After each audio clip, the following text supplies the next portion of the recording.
sure. Do you think it suppresses the African American vote? Definitely.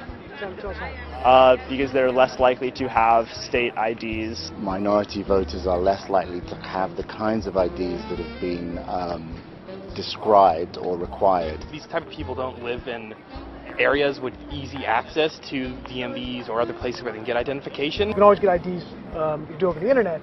Does that also make it difficult for black people in particular? Yeah, you have to have access to the internet. You have to be able to pay an internet service provider for certain fees. Do you think that's harder for black people to go online? Well, I feel like they don't have the knowledge of how it works. A lot of people have smartphones, but you might not have data. For most of the communities, they don't really know what is out there just because they're not aware or they're not informed. I also think there's a repression of black voting with how if you're a convicted felon, you're not allowed to vote and everything. And when you look at swing states like Florida, that's a huge population of the African Americans.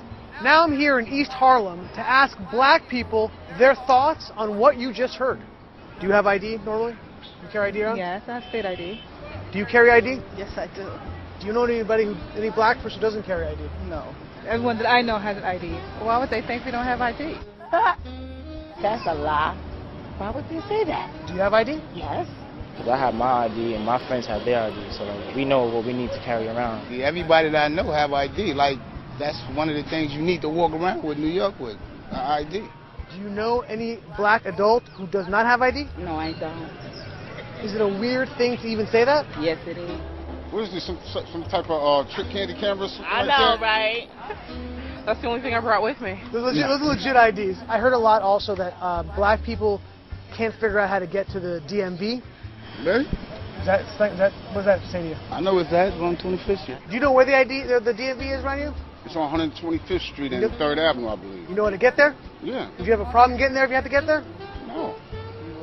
I know these sound like silly questions. You know how to get to the DMV? Of course. You know where it is? Yes. You can get there? Uh-huh. No problem. No problem. Just checking. Okay. And I also heard a lot. Now we